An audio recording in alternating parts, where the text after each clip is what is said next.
exactly 2:17 a.m., the sound slicing through the silence of the night. It was an unfamiliar number, one she had never seen before. For a moment, Emma hesitated, wondering whether to answer it or just let it ring out. Her finger hovered over the screen, but something deep inside her, compelled her to answer. Perhaps it was the quiet dread that had settled over her ever since she had moved into the house, or the hollow loneliness she felt most nights. She pressed the button and brought the phone to her ear. "Hello?" There was a brief pause, followed by the sound of ragged breathing, like someone struggling to catch their breath. It was odd, unsettling. Emma pulled the phone slightly away from her ear, unsure if she should hang up.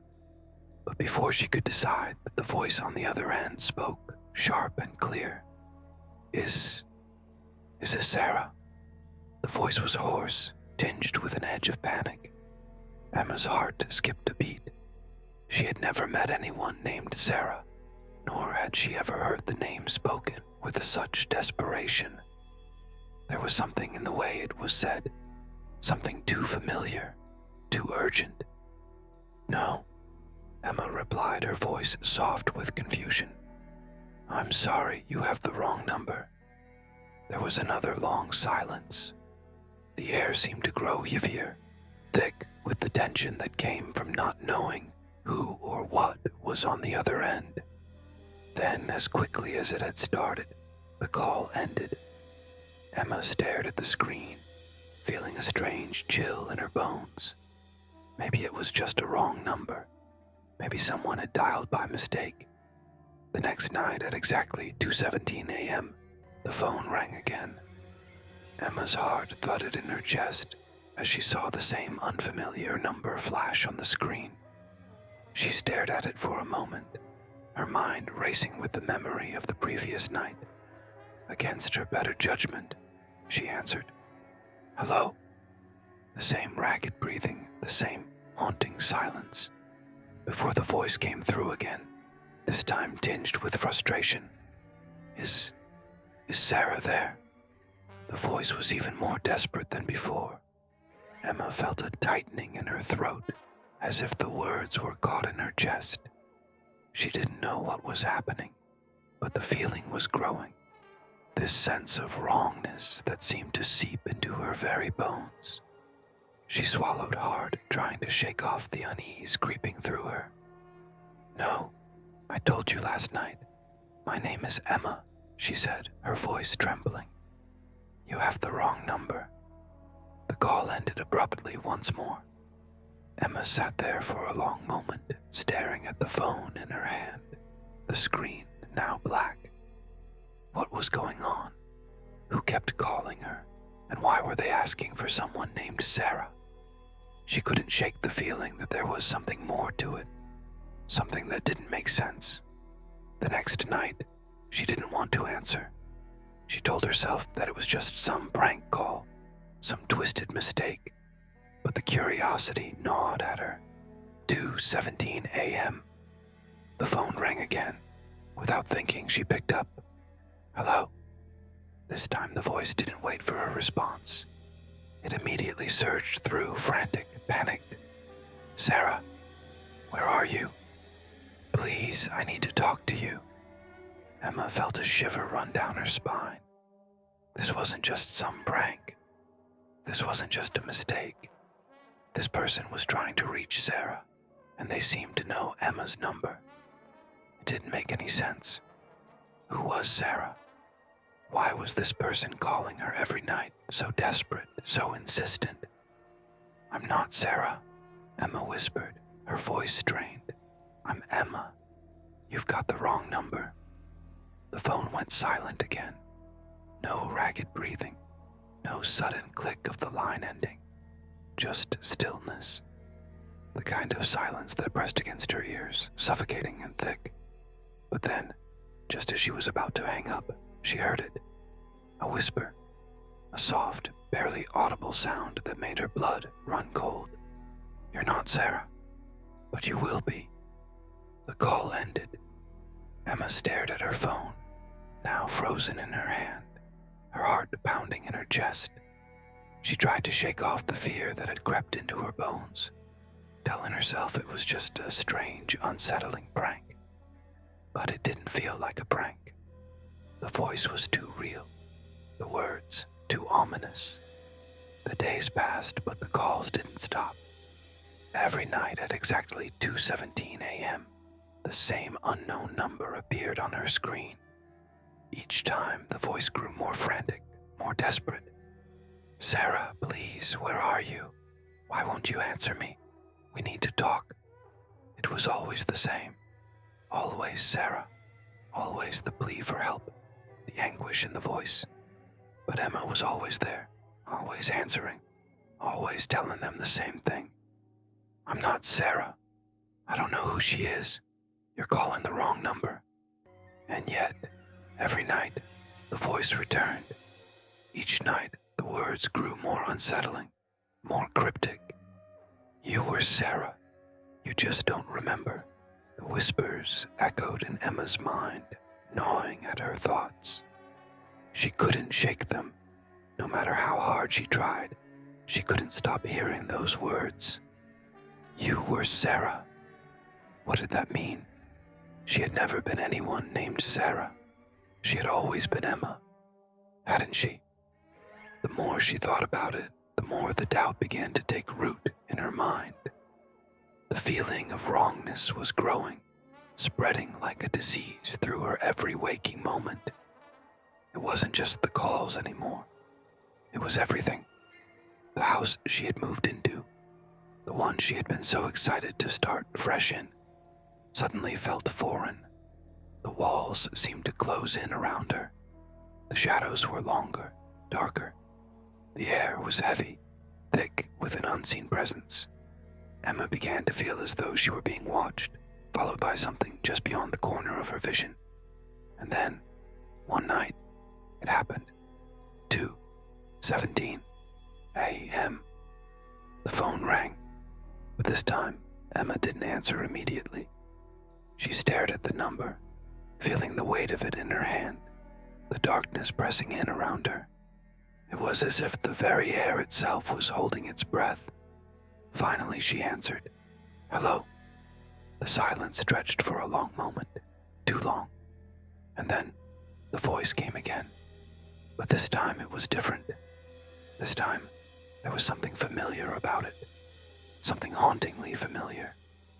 "Sarah," the voice whispered, a soft rasp of desperation. "Where have you gone? Where are you? Please come back. It's time." The words hung in the air, thick with an eerie finality. Emma felt her pulse quicken. Something about that voice, the way it whispered her name, made her stomach churn with fear. She had never heard it before, but it felt as though she should have. "Who is this?" she asked, her voice trembling. There was a long pause, and then the whisper came again, this time more urgent, more desperate. "You," it hissed, barely audible. "Before you changed." Emma's breath caught in her throat. Her hands were shaking as she clutched the phone, staring at the screen. Before she changed. Before she changed. The words echoed in her mind, replaying over and over until they became a chant. Before she changed. What did that mean? For the first time since this nightmare had begun, Emma felt the deep, gnawing sense that something was terribly wrong. But she didn't understand what. What had changed? What was it that she had forgotten? The phone call ended, but this time, it wasn't just the call that ended. It was everything. The house, her life. The walls closed in tighter. The darkness grew thicker, and in the corner of her eye she saw something. Someone. A figure standing just beyond the doorway, watching her. The phone fell from her trembling hand. The following night, Emma sat in her room, unable to sleep. The house was dark, save for the faint glow of her bedside lamp. The silence in the house was oppressive, heavy, as if the walls themselves were holding their breath. She hadn't slept in days. The calls had only grown more frequent, more insistent. Each time the same voice, the same frantic desperation. Each night the question, "Where is Sarah?" It was starting to feel like the world around her was closing in. The house, the town, the very air itself felt wrong, like some unspoken thing was slowly unraveling her reality. She hadn't told anyone about the calls. She couldn't. No one would believe her. They would think she was losing her mind, just another person with an overactive imagination. But she couldn't escape the feeling that something was out of place, something far more sinister than a wrong number or a prank. 2:17 a.m. The phone rang. Emma's heart skipped a beat. She stared at the screen, the same unfamiliar number, the one that had haunted her for days. Every time she saw it, her body tensed, a knot of fear tightening in her chest. She should let it go to voicemail. She should ignore it. But the pull of that number, the need to know why they kept calling, was too strong. She picked up the phone, her fingers trembling. "Hello?" This time, there was no breathing, no silence, just the same voice, the one that had haunted her every night. It came through clear and desperate, almost pleading. "Sarah, please, where are you? We need to talk. Please, I'm begging you." Emma's stomach twisted in knots. She couldn't stop the tremor in her voice as she spoke, as though her very words were betraying her. "I'm not Sarah." There was a brief silence, a pause that made Emma's skin crawl. And then the voice spoke again, but this time there was a sharp edge to it, as if something had shifted. "You were Sarah," the voice whispered. "You were Sarah, and you don't remember. But you will. You have to." Emma's breath caught in her throat. Her pulse quickened. Every part of her wanted to hang up, to block the number, to run away from the phone. But instead, she stood frozen, unable to move, as if the words had tethered her to the spot. What did they mean? "You were Sarah." What did that even mean? The phone line went dead. Emma stood in the dark, the phone still pressed to her ear, her breath shallow and quick. She couldn't think straight. The words had scrambled her thoughts. She had to know more. She needed answers. But who was she supposed to ask? The voice on the other end of the phone had made it clear. There was something she didn't know, something important that she had forgotten. For the next few nights, the pattern continued. The phone calls came every night at exactly 2:17 a.m., and each time the voice grew more frantic, more desperate. "Sarah, please, you have to remember. You have to come back. It's time." It was always the same. No matter how many times Emma explained that she wasn't Sarah, that she didn't know who Sarah was, the voice didn't stop. It didn't care. Each night it came back, asking for Sarah, begging for her to return, to remember. On the 6th night, Emma reached her breaking point. The constant calls, the constant pressure, the unanswered questions. It was too much. She had to find out who Sarah was. She had to find out what was happening. She couldn't keep living like this. She was starting to feel like she was losing herself. She picked up the phone. "Hello?" The voice didn't waste time this time. It came through, desperate and pleading, as it had every other night. But this time, Emma was ready. She couldn't stand it any longer. She had to ask, "Who is Sarah? Who are you looking for?" There was a long, breathless pause on the other end. For a moment, Emma thought the call had dropped, that the person on the other side had given up. But then, a soft, raspy whisper cut through the silence, so quiet she almost missed it. "Sarah, before you changed, Emma's blood ran cold. "Before I changed," she whispered, almost to herself. Her mind raced, but she couldn't make sense of the words. The same thing, over and over. Before she changed. What did that mean? "Yes," the voice said, softer now. "Before you changed. You used to be Sarah. You have to remember. We were close. We were everything." The air around Emma felt thick, suffocating. Her fingers tightened around the phone, her nails digging into her skin. This wasn't just some random caller. This wasn't a wrong number. This was something else. Something darker. "I don't know what you're talking about," Emma said, her voice breaking. She couldn't think clearly. She needed to get away from this. She needed answers.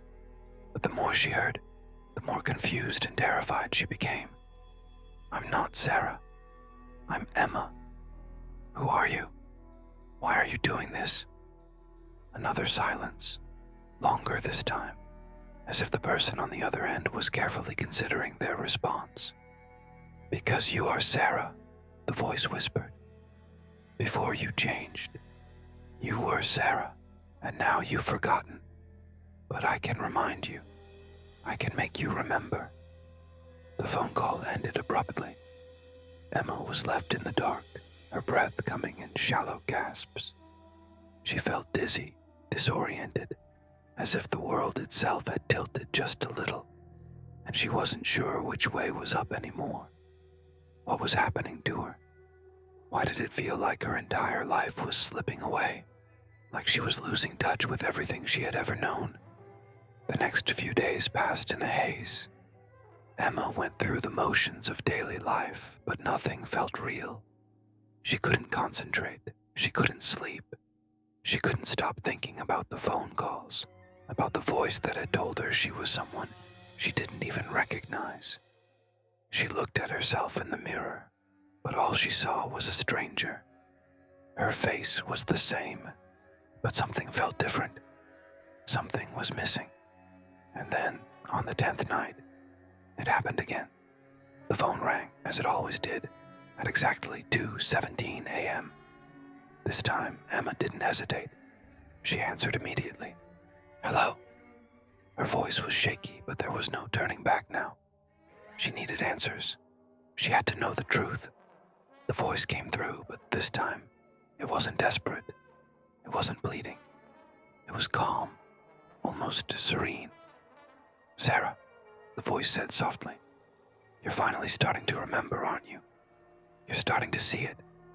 The change. You've always known it, deep down.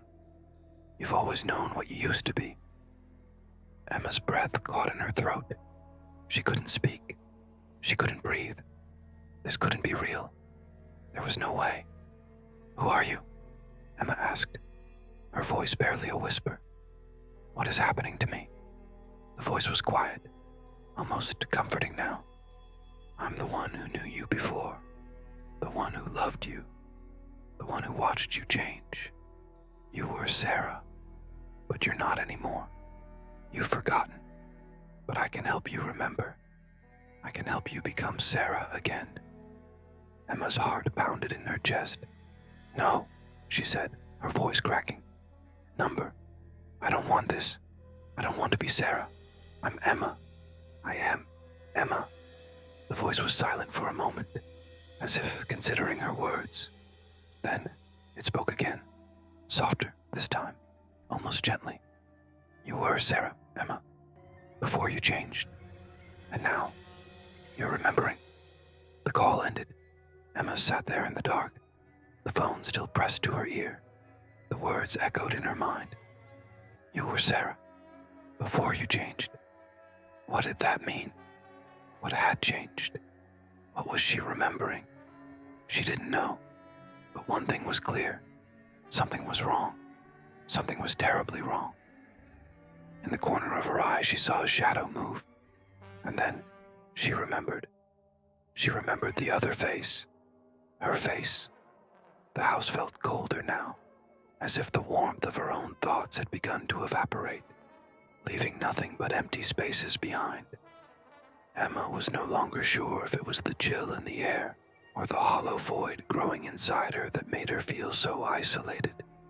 She sat still in her room, the silence pressing in on all sides, her mind racing through the fragments of what had happened in the past days, weeks, or was it months? Time had become a blur, tangled with dread and confusion. The phone calls had stopped, but the silence that followed was more deafening than any of them had been. She could no longer tell where her own thoughts ended and the whispers of the voice began. They had become one, a part of her that she couldn't escape, a gnawing presence lurking just beneath the surface of her mind.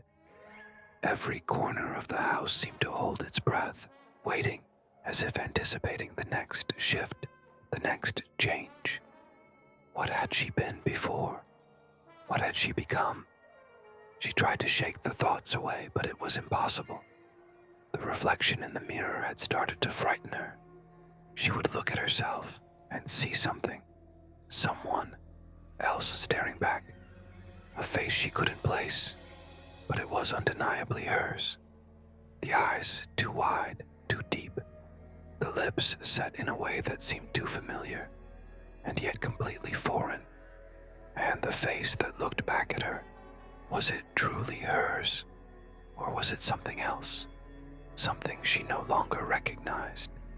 She would raise a hand to her face, touching the skin, the lines that had once been so familiar, and yet they felt strange, as though they belonged to someone else, to Sarah, to someone before her. The air felt thicker now, as though the walls of the house had shifted, grown taller, and their once familiar contours were now distorted in ways she couldn't understand. Every creak of the floorboards beneath her feet seemed to reverberate in her mind, each sound a reminder that something, someone, was waiting for her. She couldn't run anymore. There was no escape.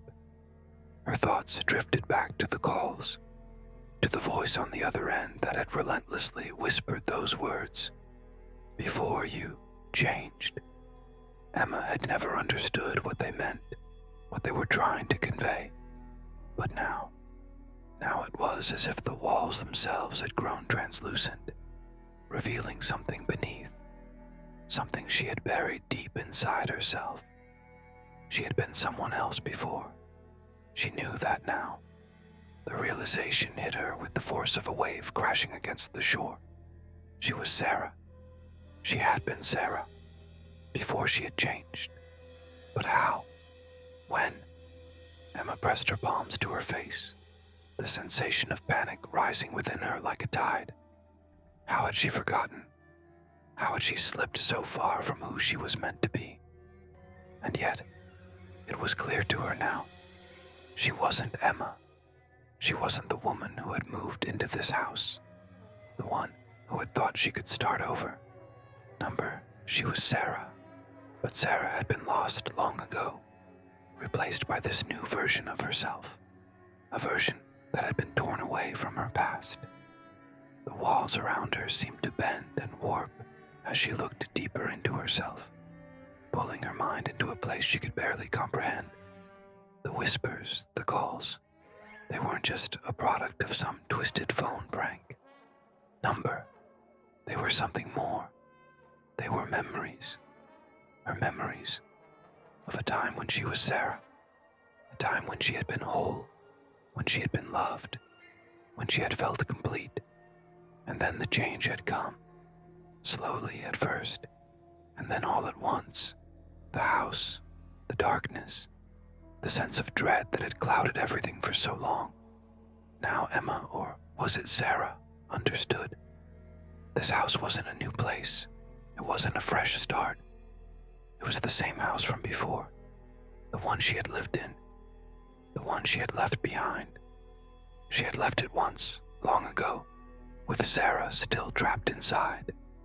And now she had returned to find her. Sarah was waiting for her to remember, waiting for her to reclaim what had been lost, waiting for her to accept who she truly was.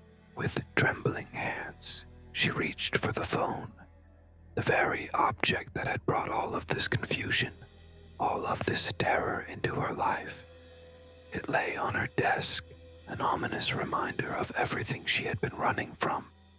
But now, as she reached out to grab it, she knew what had to be done. She knew she could no longer avoid it. The phone, as if sensing her resolve, began to ring. Emma hesitated for just a moment. Her breath caught in her throat, but she didn't shy away from it this time. She knew she had to answer. She knew she had to face it. "Hello," she said, her voice quiet, trembling but steady. The voice came through immediately, sharp and desperate, as it had been all those nights before. But this time, it wasn't the same. This time, the voice was different. It was calm, almost soothing.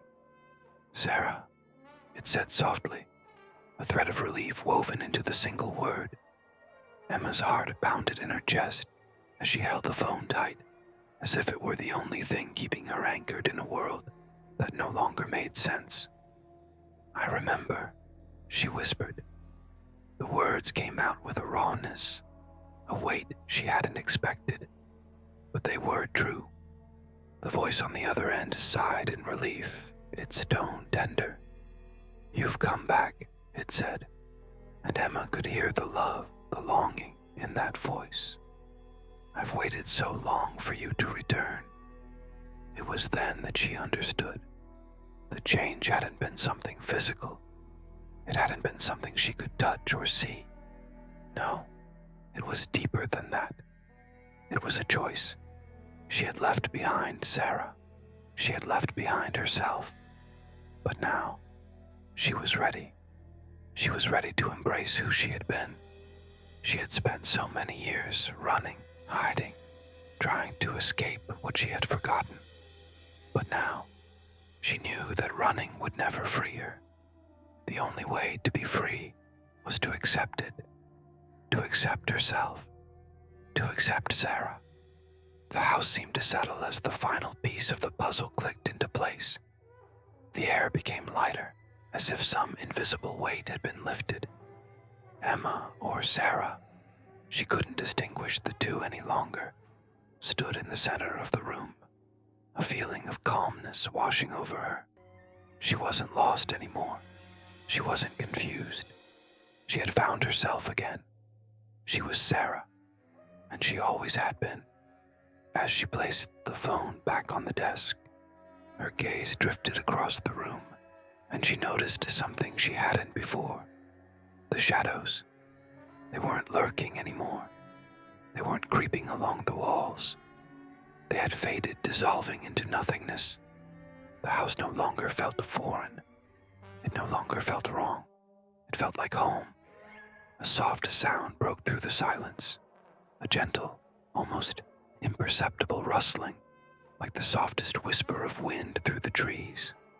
Emma, no, Sarah, turned toward the sound, and her heart swelled in her chest. The figure was there, standing in the doorway, just as it had been the first time. She smiled softly as the figure stepped forward, the edges of the darkness fading with each step.